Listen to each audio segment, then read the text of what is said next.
Hi everyone, and thanks for coming back to our channel. It's a bit of a look back to the past in today's video. We're at Whalley Abbey to look at the ruined buildings, the grounds and the flowers.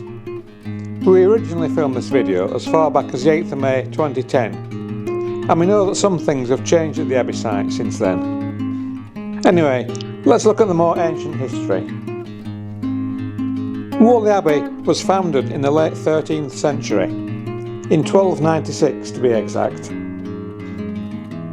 Whalley was the second richest of Lancashire's monasteries. It was built when the Cistercian monks moved from their flood-prone site on the River Mersey at Ellesmere Port. They chose Whalley as their new home because the Lacy family held extensive estates in the area. The Lacy family is still a well-known family name in Lancashire to this day. Work soon began on the new church and domestic buildings, the construction of which spanned almost the entire 14th century. The abbey prospered by exploiting its considerable resources at the time: stone, coal, iron, sheep and cattle pastures, as well as fisheries, woollen mills and arable land. In 1536, Whalley Abbey was caught up in the Northern Rebellion against Henry VIII. The chief abbot did not participate, but he refused the compulsory oath of allegiance and he was executed along with two fellow monks at Lancaster in 1537. The abbey was then seized by the crown, and in 1553 it was bought by Richard Assheton of Lever near Bolton. Most of its buildings were converted into a large and imposing private house, which is still in the grounds of the abbey. Most monasteries were marked out by gatehouses that prevented access by any except authorised visitors. This allowed the gatekeeper to keep a close watch on traffic and provided a basic defence in times of military and political insecurity. At Whalley, there was a steady stream of beggars and poor travellers seeking food or help.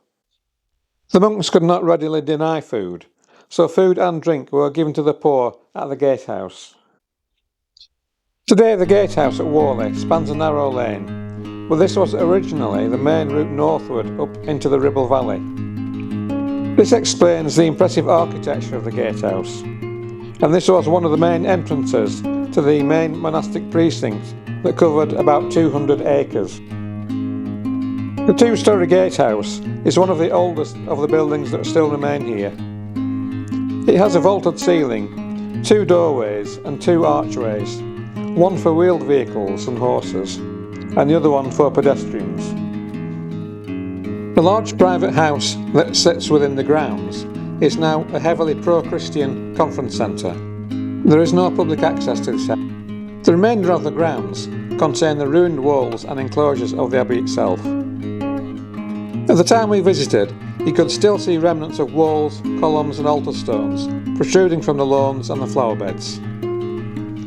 There were a few information signs which were present to explain the ruins of the abbey. Back in 2010, the grounds were very well tended, with fabulous lawns, flowers and trees. Sadly, since then, the abbey site has fared less well. The cafe lost some of its way, so visitor numbers suffered, and there were a series of serious antisocial behaviour incidents by local youths at night. Despite it being the location of hundreds of years of British history, the Whalley Abbey site is now basically used as a commercial conference centre rather than as a historic site. These days in 2025, Whalley Abbey charges a fee simply to access the ruins on the site. There have also been reports of officious and unwelcoming people who make visitors seem an awful lot less welcome than they did in the years past.